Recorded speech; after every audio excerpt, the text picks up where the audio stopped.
Glória a Deus, irmãos. Aleluia. Uau. Glória a Deus. E quando cantava essa última canção, eu pedi, Senhor, faz de novo coisas novas, como o Senhor fez ao longo da história, mas faz de novo coisas que nós já experimentamos, que marcou a nossa vida. Dá-nos privilégios novamente de sentir Tua presença de maneira poderosa todos os dias. Quem deseja Jesus todo dia aqui, diga amém. Você deseja ver o Senhor e contemplá-lo todo dia, sabe, ficar extasiado de olhar para Ele, perceber a bondade e a grandeza dEle? Nós precisamos desejar isso todo dia, sabe por quê? Ele também tem essa disposição de se revelar com o seu amor, bondade e graça todo dia, na sua infinita beleza para nós. Eu quero terminar a nossa série de palavras descendo da arquibancada. Começamos há 4 semanas atrás, tivemos uma pausa, um parênteses no domingo passado, mas na primeira reunião que nós compartilhamos sobre isso, nós falamos sobre desça da arquibancada e venha servir naquilo que Deus chamou no seu ministério. Na segunda, desça da arquibancada e venha servir a Deus, servir ao Senhor através do social. Amém? Quantos lembram dessas mensagens? Amém? O Senhor tem falado ao seu coração sobre isso? O Espírito Santo tem ministrado algo ao seu coração? Você já desceu da arquibancada? Amém? Não amém? Pergunta para a pessoa do seu lado, e aí, você está na arquibancada ou já está jogando? Glória a Deus. E hoje eu quero compartilhar com você, desça da arquibancada, para viver o propósito de Deus através da célula e do discipulado.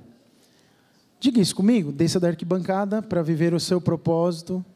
Vamos lá? Desça da arquibancada para viver o seu propósito em Deus, através das células e do discipulado. Diga comigo de novo, células e discipulado.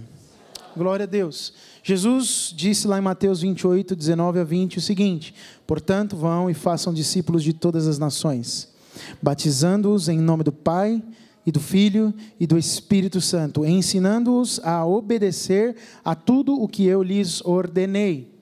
E eu estarei sempre com vocês até o fim dos tempos. Esse texto está na agulha aí? Dá fácil de pôr? Então bota aí que eu queria que os irmãos lessem juntos, mais uma vez, Mateus 28, 19 e 20. Vamos lá, irmãos?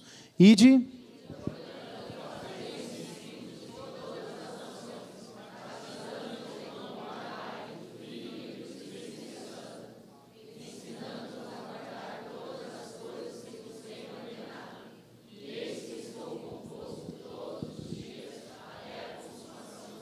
Amém, até aí somente. É um texto muito conhecido, 2 versículos muito famosos e que eu tenho certeza muitos de vocês têm de cor, mas é uma declaração de Jesus a respeito, não só a respeito de ganhar almas, mas é uma declaração mais profunda, vai além de você ganhar pessoas, mas fala de ensinar, de discipular, de vida na vida, de se envolver, porque discipular significa isso, estar perto das pessoas, amar as pessoas. Ainda conversava com o pastor Jun sexta-feira, a gente compartilhava um pouco sobre missões, sobre a obra de Deus, sobre o propósito de Deus, falando do propósito de Deus como igreja, e ele falava para mim assim: pastor, você ser um missionário que pinga, ele não usou essa expressão, mas eu vou falar aqui minha tradução do que ele estava falando, você pinga de igrejas em igrejas, e você está sempre ministrando em alguns lugares, isso tem um valor incrível, é a pregação e a expansão do Evangelho. Ele falou assim, mas o grande desafio é o que você faz todo domingo, é o que você faz dia após dia, semana após semana, apacentar pessoas, edificar uma igreja local, e ter sempre uma palavra que você possa transformar, ou conduzir as pessoas a uma transformação profunda em Cristo. A gente sabe que a vida cristã ela é exatamente isso. Ela é construída em evento e caminho, em processo. Então, o evento é sempre uma porta, alguma coisa acontece. Então, quando você prega o evangelho a primeira vez para alguém, aquilo é um evento, especialmente na vida de quem aceita e recebe Jesus. Mas depois desenrola um processo. E o processo é justamente esse: o cuidar, o apacentar, o estar perto. Nós cremos nessa obra missionária, que vai, lança uma palavra de salvação, que prega o evangelho de salvação, mas que depois também estabelece bases e envolve no discipulado para que as pessoas se desenvolvam e assim novos crentes nasçam e se desenvolvam, se constituindo assim ministros também. Nós cremos nesta visão de que somos ministros, todos que o Senhor Jesus salvou, somos ministros. É claro, alguns num processo inicial de desenvolvimento, outros já mais intermediário, outros já mais avançado. E é por isso que Deus vai levantando as pessoas à medida que elas recebem Jesus, e alguns aceleram bastante. Deus dá muito, eles comem muito. Outros Deus dá muito, eles comem pouco. Outros Deus está sempre disponível a dar, eles não comem nada. Mas quem come, quem se alimenta, vai se desenvolvendo, vai crescendo, vai sendo transformado. E é vida na vida, é crente falando na vida de crente, ministro ministrando a ministro. E Deus vai produzindo uma transformação ao ponto que a igreja ela é transformada nessa mesma direção. Cremos nessa visão celular por causa disso. Por causa da possibilidade que as células nos dão de aplicar os princípios bíblicos um na vida do outro e crescermos assim. Então eu quero falar um pouco dessa vida da célula primeiro. Como é que nós podemos descer da arquibancada e cumprir o propósito de Deus através das células? Primeiro, eu quero falar um pouquinho sobre o que são as células e o que nós podemos viver na vida da célula. Alguém aqui vai em célula? Diga amém. Olha aí, glória a Deus pela sua vida. As células, elas nasceram no coração de Deus. Diga isso comigo. A principal razão para a gente valorizar e querer estar envolvido numa célula é porque vemos isso na Bíblia. Tanto no Velho como no Novo Testamento, as pessoas eram direcionadas por Deus a se organizar em pequenos grupos. Se você olha desde a Trindade, em Gênesis 1, 26, o que Deus fala? Ele diz, façamos o homem. O façamos está no plural, por quê? Porque já havia uma comunidade espiritual ali, da triunidade de Deus. Deus Pai, Filho e Espírito Santo. Então Deus vivia em comunidade desde a eternidade. Ele vive desde a eternidade. Em João 1, do 1 ao 3, e também podemos tirar essa conclusão. No princípio era o Verbo, e o Verbo estava com Deus. Jesus, a palavra, ele estava com Deus no princípio. Então, comunidade, viver em comunidade, ainda mais de discípulos, estava no coração de Deus desde a eternidade. Você percebe que nós, comunidade dos discípulos, estamos no coração de Deus desde a eternidade? Com perdão do trocadilho aqui, mas é verdade. A primeira família na Bíblia, está lá escrito em Gênesis 2, 18, 21 a 24 também, você vê Deus olhando para o homem só e falando, esse homem precisa de companhia. Ele precisa de alguém para compartilhar a vida. Quando eu falo de compartilhar a vida, é compartilhar tudo, as coisas boas e ruins, os desafios e dificuldades, mas também as alegrias e prazeres. Deus designou a família para que sempre a família pudesse viver em comunidade. Por isso que o diabo está sempre querendo destruir famílias. Porque se tem uma coisa gostosa, fala a verdade, é você chegar em casa e está tudo legal com todo mundo. Mas se tem uma coisa zoada, é você chegar na tua casa e ter um problema só com um membro da família. O almoço azeda, um vai para a sala com o prato, o outro vai para o quarto, fica dois na cozinha. Isso já aconteceu em outras famílias ou só na minha? Só eu sou pecador aqui ou vocês também? Pois é. Por que o diabo faz esse tipo de coisa? Porque nós somos atacados o tempo todo com circunstâncias, situações, mas Deus projetou a família para viver em paz, feliz, mesmo que hajam dificuldades, romper nas dificuldades, para caminhar por um caminho de conquista, para caminhar por um caminho de prazer pleno. E se tem uma coisa que nos dá prazer, é ver filhos à volta da mesa, pais, e aí você, de vez em quando, engorda a família, vem os amigos e que se tornam filhos do coração, os pais que o Senhor te dá ao longo da caminhada, isso vai virando uma grande família, e é por isso que a igreja é gostoso viver, porque é comunidade, é envolvimento. Isso estava no coração de Deus. Quando Deus falou com Moisés a respeito do povo de Israel, você conhece muito isso, está lá em Êxodo 18, versículo 25 e 26, tem uma clareza sobre isso, Deus dando uma orientação para Moisés a separar os homens idôneos de Deus em grupos. Deus ordenou a Moisés que formasse uma estrutura de grupos de 10, 50, 100 mil. Líderes de 10, de 50, de 100 e de 1000. Com uma estimativa aí mais ou menos conservadora, se o povo de Israel fosse mais ou menos 1,5 milhão de pessoas nessa ocasião, porque podia ser até mais do que isso, significa que ali haviam 150 mil células. Porque serão grupos de 10, 150 mil células. Já pensou a comunidade dos discípulos com 150 mil células? What a number! Que coisa maravilhosa. Fala para a pessoa do seu lado, Deus quer te usar para isso. Sabe quantas pessoas tem aqui na Zona Leste de São Paulo? Eu não sei quantas são crentes, mas aqui na Zona Leste de São Paulo tem 5 milhões e qualquer coisinha de habitantes. Só na ZL, 5 milhões de habitantes. Dá para ter 1 milhão de membros e 150 mil células, não dá não? Oh, aleluia. Sem ir para outro lugar, nós já conseguimos alcançar o objetivo aqui, o alvo de 150 mil células. Aleluia. Havia 30 grupos de 50 mil, de centenas.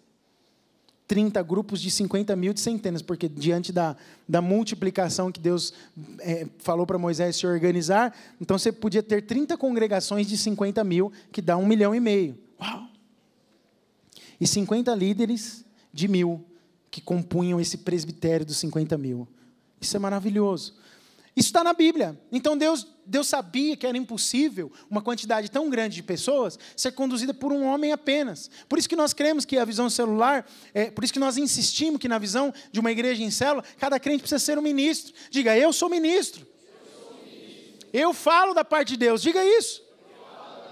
O mesmo DNA que está em mim, irmãos, está em você. O mesmo Espírito que habita em mim, habita em você. Então você pode também ser da parte de Deus, voz, boca de Deus, na vida de pessoas. Deus te levantou para isso. Eu não vou conseguir apacentar 1,5 milhão de pessoas sozinho.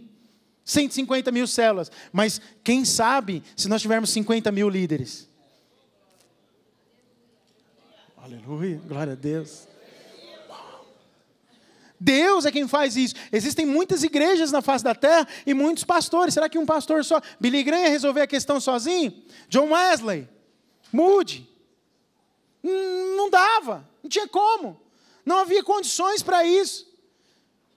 Martin Lloyd Jones, os puritanos, os morávios, homens de Deus que entregaram tudo para Jesus. Será que eles conseguiriam resolver tudo sozinhos? Não, ao longo da história da igreja, você vê que todos precisaram de uma comunidade para desenvolver o propósito de Deus em sua vida. Por isso que nós vivemos em comunidade nas nossas células. Jesus e os seus discípulos, Jesus separou quantos, irmãos, para estar bem próximo e caminhar junto? 12. Dos 12 ele ainda tinha tempo maior ainda, de mais qualidade, com 3 deles.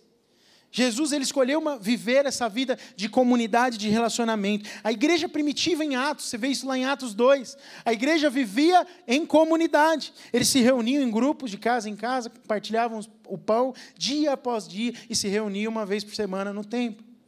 Eles tinham a vida da congregação, mas eles tinham a vida da comunidade diariamente. O Senhor está preocupado com o relacionamento da sua igreja. Então, se Deus se preocupa com isso, se Jesus viveu esse estilo de vida, nós queremos viver assim como Jesus viveu.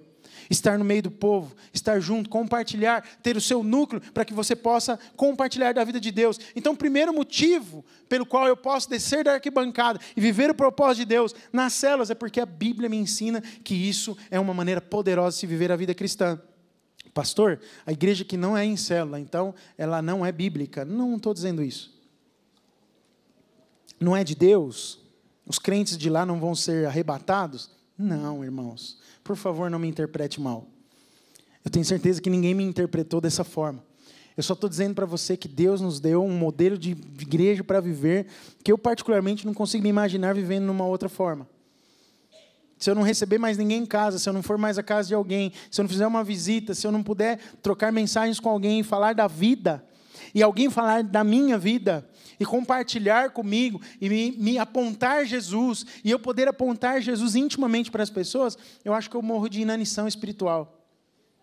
Nós precisamos ter vida na vida, precisamos compartilhar uns com os outros. Deus te dotou de dons, de talentos. Se você sabe fazer alguma coisa porque o Senhor te capacitou para isso, sabe para quê? Não é para viver sozinho. Se tem uma coisa chata na vida, é não ter nem com quem comemorar as coisas. Eu lembro quando eu era criança, que tinha qualquer evento, sei lá, Olimpíada, Copa do Mundo. A coisa mais deprimente era quando meu pai falava, vamos para casa e nós vamos assistir em casa só nós. Ah, pai, mas aí tem o primo, tem um amigo, e tal. Você quer reunir tá com os outros, não quer? Agora, você imagina como a vida seria monótona e chata se você não tivesse para ir nem quando o Brasil fosse jogar. Para perder, tudo bem, não faz mal. O importante é estar com os irmãos, comer pipoca junto, assar o espetinho, queimar a linguiça, mas está tudo certo. Poder trocar experiências, olha nos olhos, porque sabe que depois que você tem esse tipo de envolvimento, de intimidade com os irmãos, você está trocando experiências com ele, e tendo um momento de comunhão assim, quantos momentos eu já tive assim, com 10 minutos de conversa, o Espírito Santo te usa, te dá uma palavra, e aquilo valeu por anos. Deus te usou para ministrar na vida de alguém. Então nós fazemos tudo isso com a consciência de que somos ministros da parte de Deus na vida uns dos outros, normais. Fazemos as coisas de pessoas normais, mas mesmo nas coisas normais, temos a consciência de que somos canal de Deus para abençoar a vida de alguém. Você é ministro da parte de Deus, na onde quer que você esteja, fazendo o que quer que você esteja fazendo. Deus quer usar a sua vida para abençoar a vida de outros. Quantos podem dizer amém? Glória a Deus. Segundo, as células promovem relacionamento com Deus e com o próximo. Atos 2:42 fala sobre isso. O relacionamento das pessoas era contínuo. O plano de Deus são relacionamentos que produzem crescimento e satisfação. Diga, crescimento e satisfação. Deus se relacionava com o homem e com a mulher desde o Éden. Está lá em Gênesis 13. Irmãos, eu tenho 1 milhão de referência bíblica, mas não vou parar para ler, porque senão não vai dar tempo. Mas Deus se relacionava com o homem e a mulher. E o relacionamento de Deus com o homem e a mulher produzia crescimento e satisfação. Diga, satisfação. O meu e o seu relacionamento com Deus, ele pode produzir satisfação. Aliás, se for realmente um relacionamento genuíno, de coração aberto, certamente você vai ser satisfeito. Você não vai ter falta da presença. Você não vai sentir vazio. Quando você tiver um sinal de um vazio no seu coração, o que você faz? O que você faz, crente?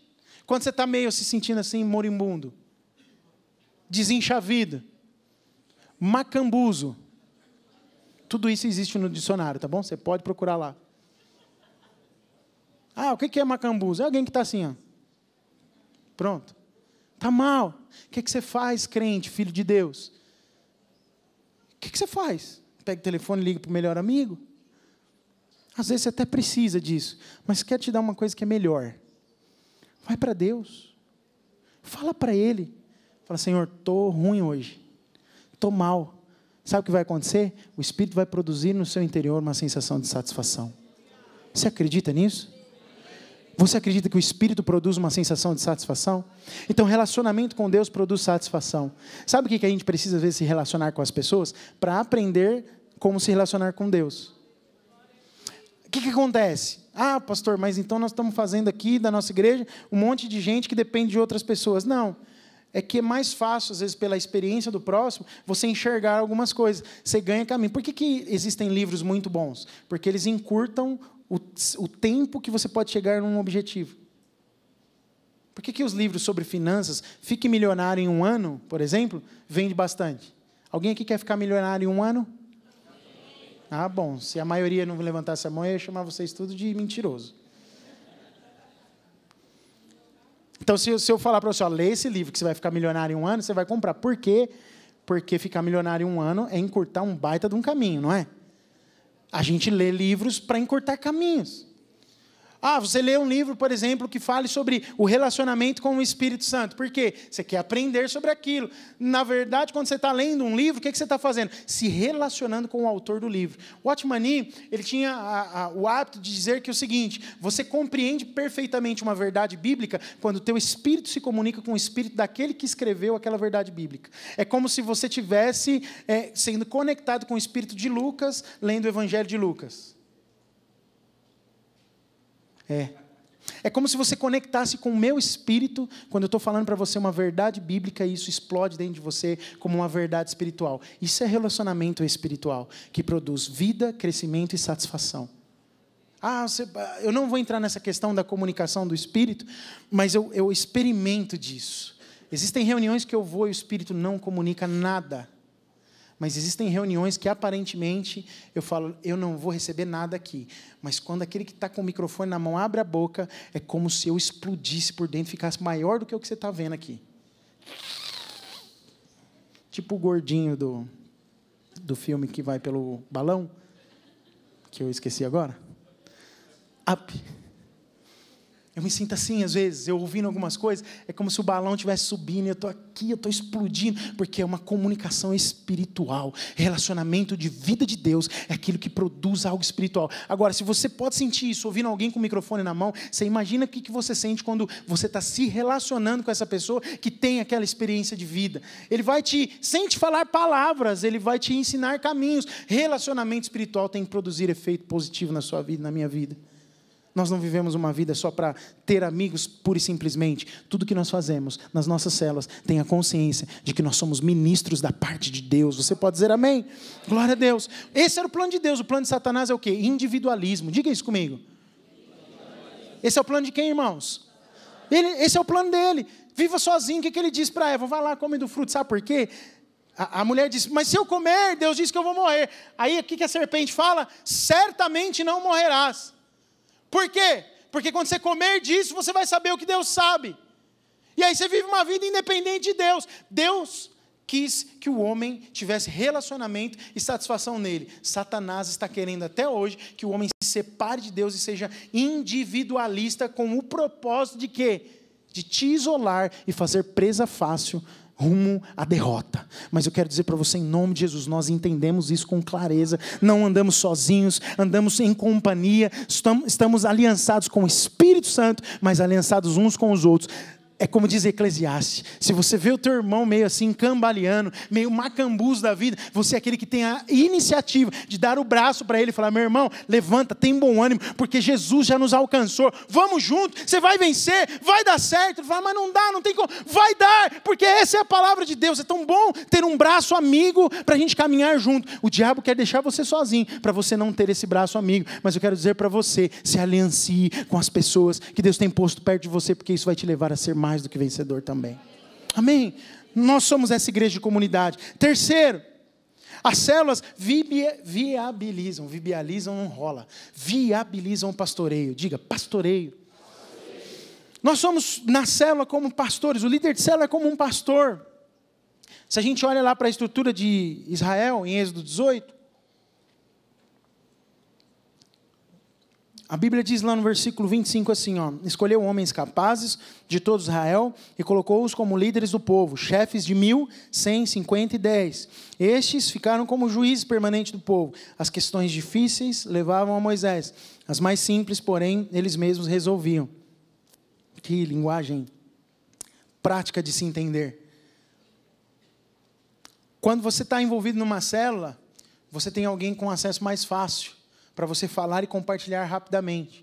Uma vez eu aprendi, num curso de treinamento de liderança, que problema, quando você identifica o problema, isso foi um curso de liderança até empresarial, quando você identifica o problema, você tem que agir e atuar rapidamente, tão logo você descobriu. Por quê? Quanto mais você demora para tratar um problema, o que acontece? Maior ele fica, mais implicações ele vai ter, mais raiz ele vai criar e vai ficar maior. Vai te dar mais dor de cabeça. Quando você está envolvido numa célula, e o teu líder de célula já sabe de um problema rapidamente a seu respeito, o que ele vai fazer rapidamente? Se o problema é uma necessidade financeira e a pessoa não tem comida para comer, o que ele faz? Ele vai correr lá no irmão Francisco e falar, me arruma uma cesta básica. No mesmo dia, na mesma hora. Por quê? Porque o líder de célula, ele percebe a situação muito mais clara do que eu, que não me relaciono com aquela pessoa. Agora, se houver um problema mais grave com o Danilo, que eu caminho de perto, o que vai acontecer? Quem provavelmente vai ser o primeiro a saber? Provavelmente eu. E eu vou ficar olhando para as nuvens? Não, vou agir, vou atuar. Ele é quem faz parte, é um dos que fazem parte da minha célula hoje. Pessoal, minha célula de discipulado. vida na vida, envolvimento. Você deve ter alguém assim, mas se você não tiver, você precisa ter alguém assim, porque isso produz em você um senso de proteção, de comunidade, de vida que realmente funciona verdadeiramente. Isso é pastoreio. Aí você, não vamos falar só de necessidades materiais, mas também as espirituais, as da alma, as necessidades que as pessoas têm. Tudo se percebe quando os relacionamentos são mais estreitos, mais próximos, mais íntimos. Relacionamentos distantes não te fazem perceber as pessoas. Agora, aquelas que você se relaciona de perto, você olha no olho, no bom dia de manhã, você percebe que tem alguma coisa errada. Aí você tem uma escolha: ignorar ou fazer alguma coisa por aquilo. Deus te chamou como ministro para não ignorar ninguém que está do seu lado. Desde o mais íntimo até o menos íntimo, nesse círculo menor, Deus te chamou para se importar. Como é que você lida aí com os da sua casa? Marido, esposa. Os mais íntimos, a gente corre mais risco de errar às vezes porque a gente presume que já sabe. Então você vê os olhos caídos da Valéria, aí você pode pensar assim: irmão, já sei o que é, eu não preciso perguntar de novo porque vai ser até chato. Corre o risco, varão. Pergunta de novo. Ela pode falar assim: não quero falar disso. Mas ela vai saber que ela tem um amigo perto dela para pelo menos perguntar por que os olhos estão caídos naquele dia. Como é que você faz varoa, mulher? Eu falo aqui muito que o homem tem que ser sensível, mas você também, mulher. Quando você vê que seu marido está atribulado, você pergunta para ele se ele precisa da sua oração? Você já perguntou para ele: amor, eu vi que a coisa está... Você está meio aperreado aí, você anda meio bravo, como não era do seu costume, tá tudo bem? Ou não, você presume, não, esse traste aí já deve estar fazendo alguma coisa errada e por isso que ele está agindo desse jeito. Estrupício, miserável, só sirvo para cozinhar mesmo e lavar as cuecas. Aí tem mulher que faz isso, sem palavras. Qual que é a sua postura? De sensibilidade ou de insensibilidade? Esse cuidado pastoral, sabe, é uma atitude de amor de quem está preocupado com o seu próximo. É uma atitude de desejar apacentar. Pensa, você já viu ovelhinha pequenininha? Alguém já viu? Até as de pelúcia me encantam. Imagina, não precisa nem ser ovelha, cabritinho pequeno, você já fala: oh, meu Deus do céu, que bonitinho do papai, né? O cabrito. Agora é a ovelhinha peludinha, assim, desse tamanho, assim, parece uma bolinha de pelo. Qual é a sensação que você tem com aquilo? De proteger. Porque se vier um descuidado, até uma ovelhona descuidada vai dar-lhe uma patada, vai cair, vai lamear, vai bagunçar tudo. O nosso sentimento e senso com relação ao nosso próximo deve ser de cuidado, assim. Eu brinco com a Deise às vezes, né? Que com a cachorrinha ela fala: ai, que bonitinho e tal. Eu falei: eu queria tanto que você falasse assim comigo. Fala comigo também: ai, que bonitinho, vem aqui, meu fofinho. Só com a cachorra. Quase que eu falo para ela: me chama de cachorro também. Fecha o parênteses, esquece isso que eu falei agora. Mas voltando para a realidade, isso que eu estou falando, eu queria que você pensasse muito nisso. Quantas vezes você ignora as pessoas do seu lado? Deus te chamou para perceber quem está do seu lado. Pai, mãe, Deus colocou filhos perto de você para você amar com... Não fica presumindo, não. Líder de célula, Deus te colocou para liderar uma célula, não fica presumindo sobre as pessoas. Pergunta, porque a pergunta, do dia que você está mal, só ouvir alguém perguntar... Irmãos, eu falo de mim. Vocês já devem perceber que eu sou carente, né? Eu gosto de afagos. Olha, eu vou dizer uma coisa para você. Quando alguém pergunta para mim: poxa, estou percebendo que você não está muito legal hoje, você está bem? Eu já começo a chorar. É verdade. Poxa, como é que você percebeu? E como eu tenho um monte sentado me olhando agora.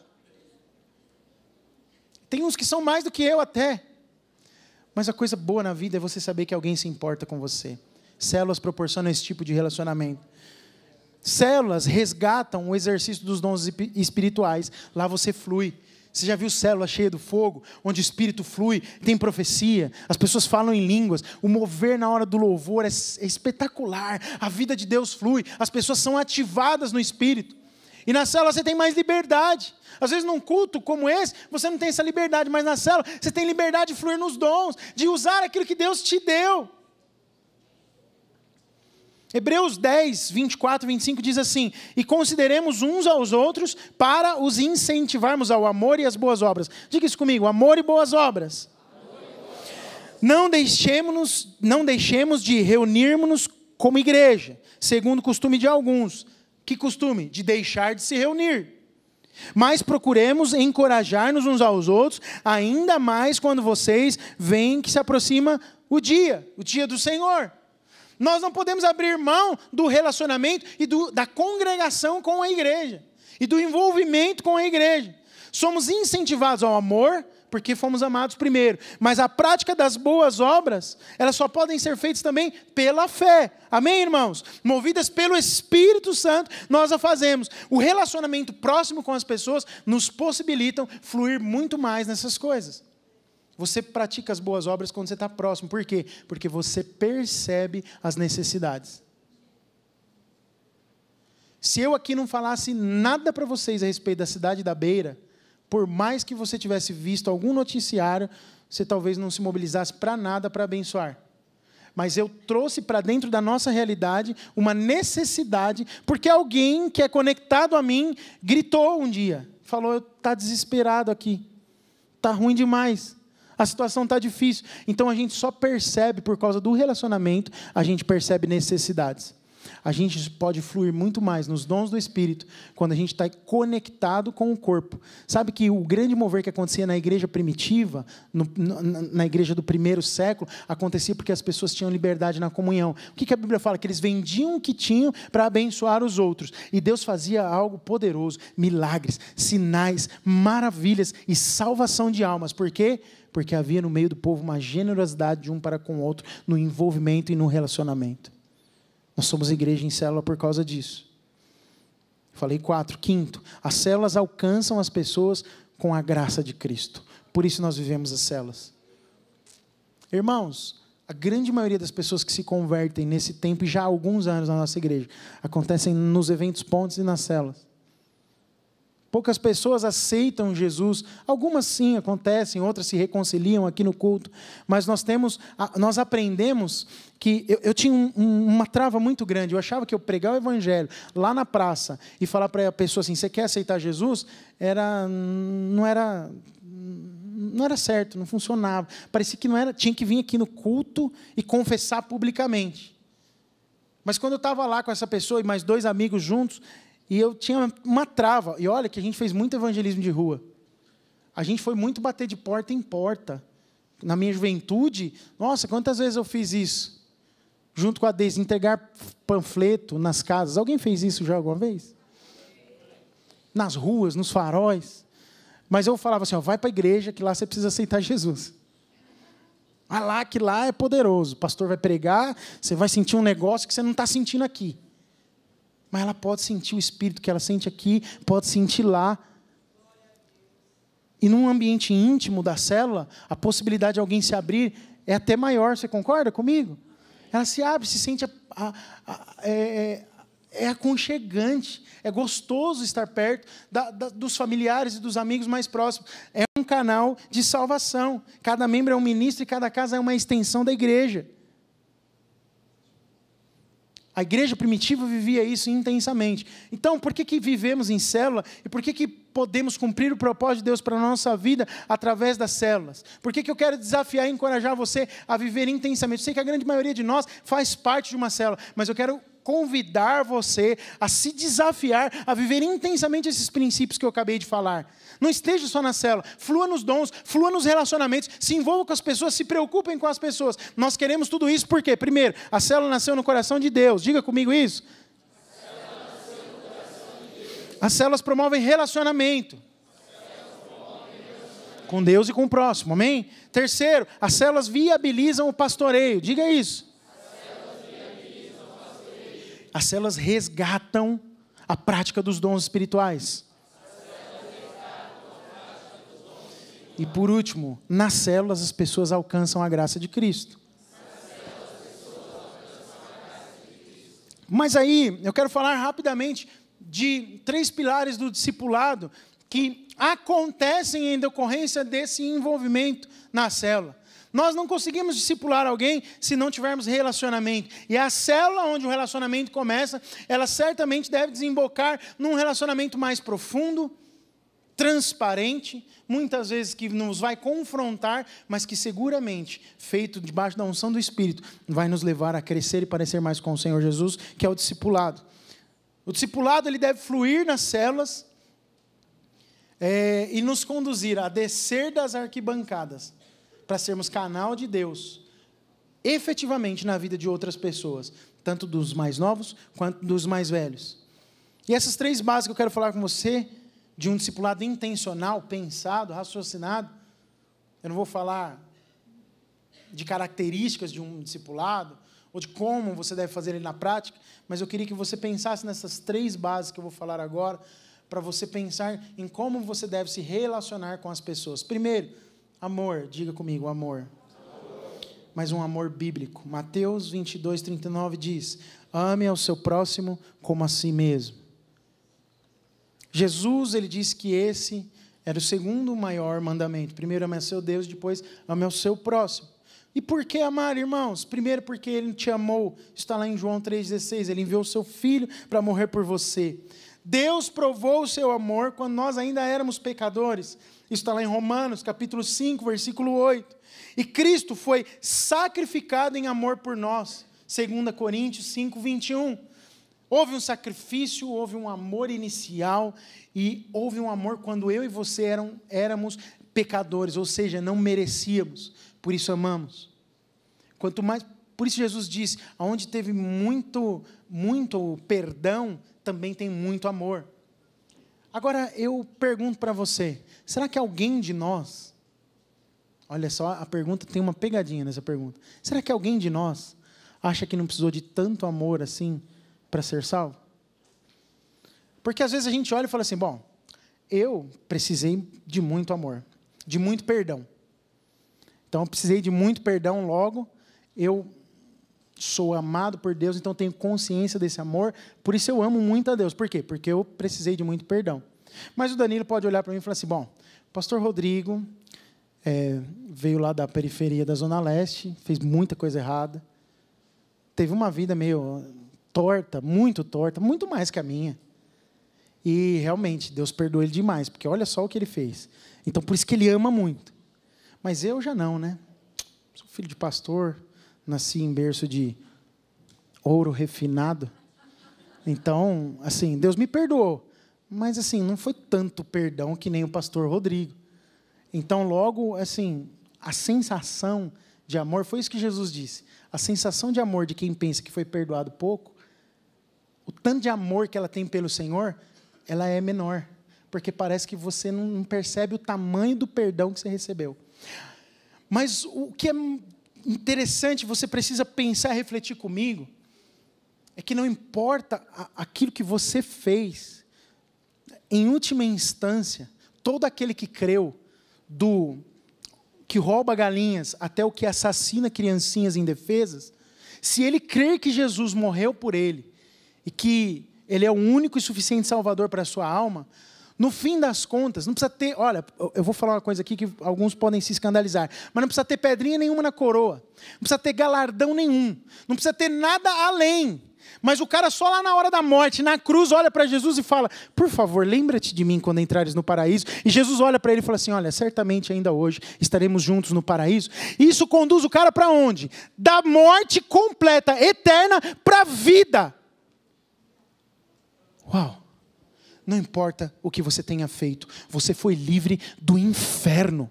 Você estava condenado a viver a vida eterna, na morte. Mas Jesus, por causa do seu sacrifício, te alcançou e te fez viver na vida eternamente. Alguém aqui foi pouco perdoado? Meu Deus, eu acho que eu não estou conseguindo explicar as coisas. Alguém aqui foi pouco perdoado? Se você se sente muito perdoado, diga glória a Jesus. Glória a Jesus. Nós somos muito perdoados, por isso amamos muito. E quando nós devolvemos esse amor para o Senhor por causa dessa consciência, é inevitável esse amor que nós recebemos do Senhor nos transforma para amar as pessoas. E por isso que nós nos envolvemos em discipulado, porque às vezes é cansativo. Chegar em casa depois de um dia de trabalho e falar, hoje tem discipulado. Não, a postura tem que ser, yes, hoje tem discipulado. Vai ser demais, o bolo da Mariazinha é sensacional. Mariazinha tem uns probleminha, mas ela faz um bolo de cenoura com chocolate, que está valendo todo. Você vai pelo bolo de chocolate? Não, eu vou porque eu tenho visto que a Mariazinha era um traste, mas agora ela está demais, está liderando célula. Está arrebentando, olha quantos discípulos, olha quantas crianças a Mariazinha tem trazido, olha as células que ela já plantou, já multiplicou 3, 4 vezes. Uau! A Mariazinha dá umas dor de cabeça para mim, mas está valendo tanto a pena, e toda quarta-feira lá, e discipular, e falar do amor de Deus. Olha, Deus tem feito coisas grandes na vida da Mariazinha, é isso que tem que te motivar. O que te motiva? O amor pela vida da Mariazinha, só que esse amor toca na vida de todo mundo que é tocado pela Mariazinha, isso é exponencial. Deus te conduz em amor para alcançar multidões. Se você discipula nessa base, seu discipulado vai ser eficaz. Até no dia que você falar, não dá, pastor. Você não sabe o que o cara que eu discipulo está fazendo. Você não sabe, pastor, não tem como amar desse jeito. Tem. Sabe por quê? Porque você foi amado desse jeito. Diga para a pessoa do teu lado, você foi amado desse jeito. Extravagante. Quais são os resultados de um amor assim? Primeiro, amar ao próximo é resultado de um amor para com Deus. Então, você só consegue amar se ama a Deus primeiro. Primeiro ama a Deus, depois ama o próximo como a si mesmo.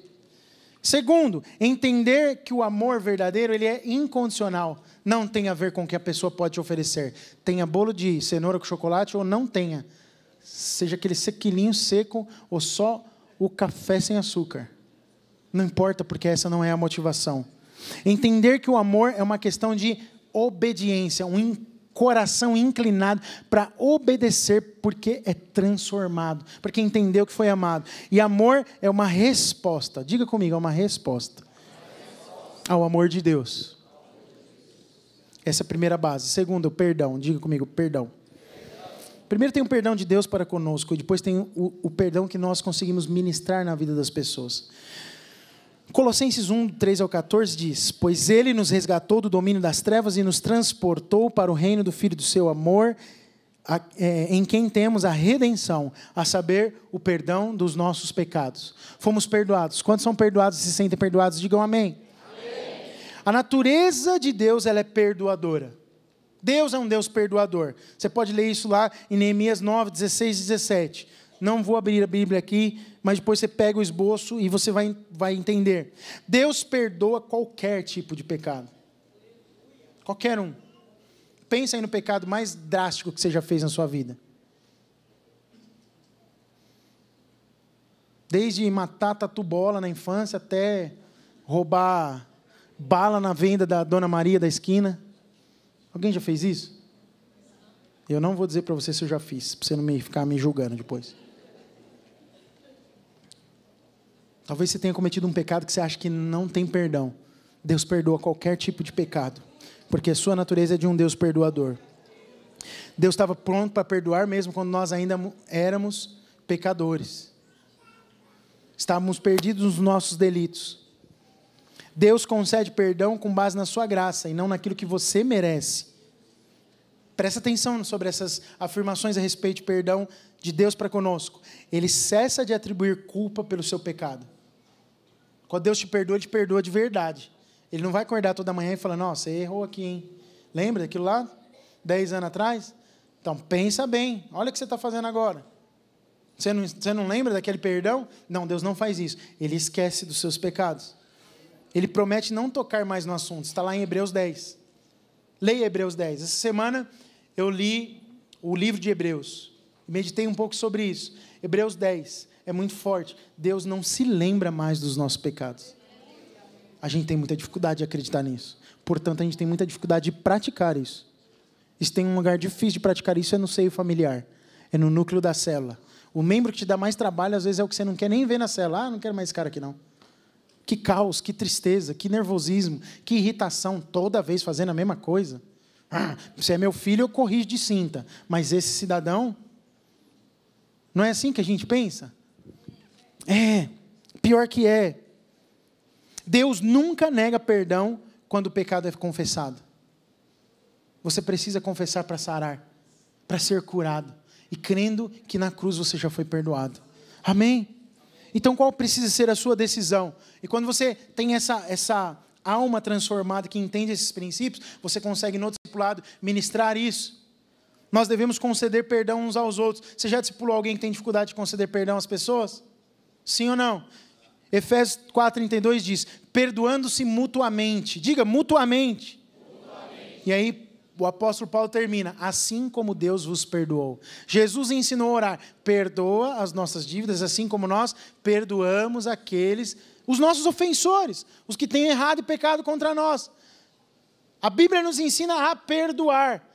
Em algum momento você vai se deparar com a situação em que você vai precisar ministrar na vida de alguém a necessidade dele ou dela de perdoar alguém mesmo sem ter mais contato com a pessoa. Como é que você faz isso sem ter essa realidade na sua vida? É importante porque o discipulado vai te conduzir primeiro a ser sarado nisso, mas também a ministrar isso na vida de outras pessoas. Perdoe com base na graça e não nos méritos do ofensor. Você sempre quer ver a pessoa mudando de vida para depois perdoar. Mas você tem dificuldade de liberar perdão quando em algumas coisas ele ainda continua sendo um traste. Você sabe que eu ouvi uma frase esses dias que eu não sei o autor, se soubesse citaria aqui, não sei se é desconhecido também, talvez você saiba. A frase diz o seguinte, a falta de perdão é o veneno que alguém bebe com o intuito de matar o outro. É exatamente isso. Você tem dificuldade de perdoar, você está tomando veneno todo dia, pensando que você vai matar alguém, mas no fim das contas quem vai morrer é você. Nós precisamos ter o coração aberto para viver isso no discipulado. Você precisa falar quando você está com dificuldade de perdoar alguém. Precisa falar, abre a boca. Fala para a pessoa que não tem nada a ver, me ajuda, irmão, em oração. Isso é um pecado. Sabia que é pecado não perdoar? Por que é pecado? Porque Jesus ensinou. Como? Na prática. Perdoou deliberadamente. Essa é uma base muito forte do discipulado, pessoal. Nós precisamos ser conduzidos a isso. O perdão é o amor de Cristo em ação, que nos leva a grandes conquistas. E qual é o compromisso de quem perdoa? Primeiro, não guardar o registro das ofensas no seu coração. Segundo, não ficar fofocando com os outros sobre aquilo. Terceiro, não fixar o pensamento na ofensa. Quarto, restaurar a comunhão. Para cada uma dessas coisas eu tenho uma base bíblica que eu posso ler para você. Mas eu sei que você acredita que eu estou falando a verdade, eu não vou ler aqui, depois você vai ler em casa, que eu vou disponibilizar isso aqui para você. Mas o compromisso de quem libera perdão na vida de alguém engloba essas 4 coisas. Vou falar de novo, para você fixar isso na sua mente. Primeiro, não guarda registro da ofensa. Segundo, não fofoca, não fica falando com outros a respeito daquelas ofensas que te fizeram. Terceiro, não fixa o pensamento nas ofensas. E quarto, restaura a comunhão. Essa é a disposição. Essa deve ser a disposição do coração. E a última base para eu encerrar. As 2 primeiras de um discipulado eficaz, intencional e genuíno são amor e perdão. E por fim, um arrependimento contínuo. Porque além de liberar perdão, acredite em mim, de vez em quando você vai precisar pedir perdão para alguém. Você já precisou fazer isso alguma vez? Pedir perdão para alguém? Lá em Efésios capítulo 4, versículo 31, a Bíblia diz, livrem-se de toda amargura, indignação e ira, gritaria e calúnia, bem como de toda a maldade. Para a gente remover obstáculos, é preciso pedir perdão às pessoas que nós ofendemos às vezes. Se nós não pedimos perdão, e temos luz para isso, se você tem luz a respeito de uma situação e não pede perdão, você cria uma grande barreira para aquela pessoa avançar. Pastor, você acabou de falar que eu tenho que aprender a liberar perdão. Você percebe que tem gente que avança mais que outras, sim ou não? que crescem mais do que outras. São as que aprendem a liberar perdão, mesmo sem ser requisitado o perdão. Mas quando você, do alto de uma suposta maturidade, não tem humildade de pedir perdão, você está sendo mais imaturo do que aquele que não libera perdão. Você me entende? Tem gente que não tem essa maturidade. Nem enxergou que cometeu o erro. Mas tem gente que tem. E aí eu vou repetir o que eu disse. Quando você, do alto da sua maturidade, percebe que precisa pedir perdão e não pede, você é mais imaturo do que aquele que não libera perdão para você.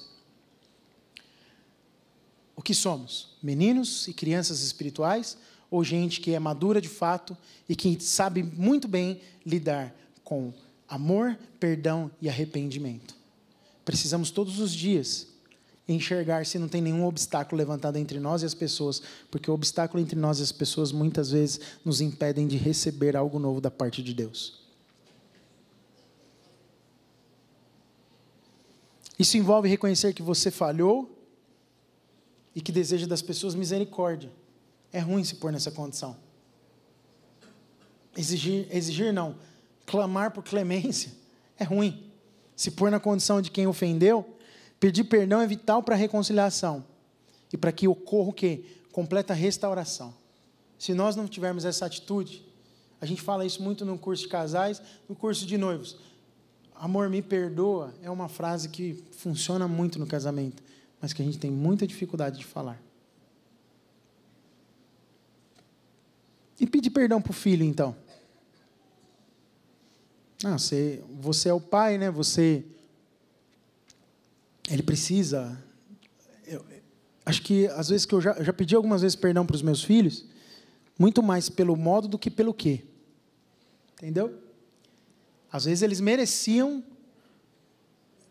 aquela bronca ou aquela correção, mas o modo... Sabe quando você perde a razão porque faz uma bobagem, porque agiu completamente na carne? Numa palavra maldita, numa palavra expressada de maneira... Na hora da fúria, a gente corre muito risco de errar nessas horas. Por isso que é importante você controlar o seu ânimo e ter equilíbrio para não falar o que você está pensando no momento da fúria. Respira um pouco e peça, Espírito Santo, me ajuda a me controlar. E me ajuda a ter sabedoria para ir lá e resolver a questão com esse cidadão. E aplica o que é certo de maneira certa. Mas muitas vezes nós aplicamos o que é certo de maneira errada. E aí o que a gente tem que fazer? Pedir perdão, porque a maneira errada machuca as pessoas e afastam elas de você. Por que tem muito pai afastado de filho? Porque tem muito pai que não é sábio. Tem muita mãe que não é sábia. Que só trata com truculência e com pancadaria. Sabe o que isso faz? Te afasta dos filhos. E aí eu estou me referindo àqueles que é só pancadaria e só truculência. Pastor, você nunca tratou com rigidez e até com certa pancadaria com seus filhos? Já, irmãos. Pancadaria verbal.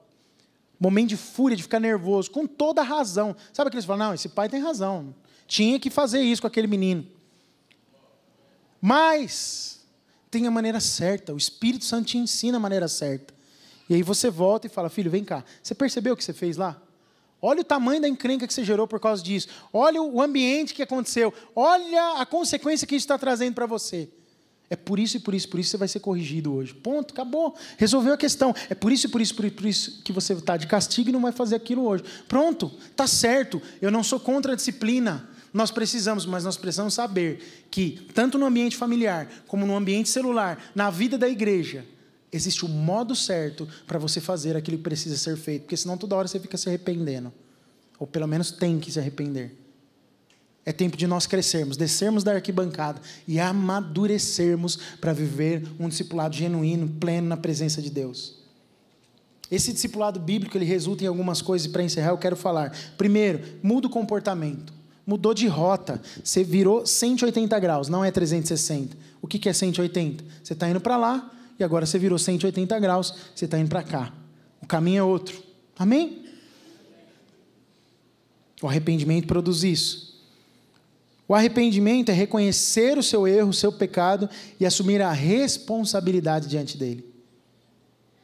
Toda falha tem uma consequência. Eu acabei de pedir oração por um rapaz que assassinou um outro rapaz. Eu disse para você que eu creio que Jesus o ama e o quer na eternidade com Ele. Você crê também nisso? Amém. Agora, o pecado que ele cometeu tem uma consequência? Evidente e clara, ele está preso. E não vai ser fácil ficar anos na cadeia. Mas ainda assim, ele é alvo do amor de Deus. Mas ele precisa assumir a responsabilidade, que foi o que ele fez. Ele se entregou espontaneamente. Por isso eu fiquei até com esperança. O coração se arrependeu do que fez. Ele voluntariamente foi até a polícia e falou: olha, eu fiz isso, está aqui a arma do crime, fui eu quem fiz, e eu estou arrependido do que eu fiz. Uau! É isso que nós temos que fazer nos nossos relacionamentos. Eu vou parar de falar, porque eu quero orar. Deus me disse para fazer algo. Ele disse que tem um monte de relacionamento ferido aqui. E Deus disse para mim que tem uns que coisa está ruim. Tá ruim. Fica de pé no seu lugar, por favor. Nós vivemos uma igreja em célula com a perspectiva de quem realmente desce da arquibancada e vai para o jogo. Muitas vezes numa igreja onde não tem essa prática de vida, parece que o jogo às vezes não acontece. E o jogo acontece diante dessas coisas. Nos relacionamentos pessoais próximos e vivendo essas bases. Amor, perdão e arrependimento na vida comum da igreja. Eu não sei se o Espírito Santo falou com você hoje e se você precisa tomar alguma atitude diante de todos os princípios que eu falei, relacionado a perdão, arrependimento e amar o próximo. Talvez você possa tomar uma atitude prática neste momento, ou talvez você tenha que tomar uma atitude prática em algum momento dessa semana. Mas eu quero desafiar você a encerrar com esse ciclo de falta de crescimento e de estagnação na sua vida e avançar para um novo nível em Deus, pondo em prática os princípios daquilo que eu falei, que se aplicam à sua vida. Amém?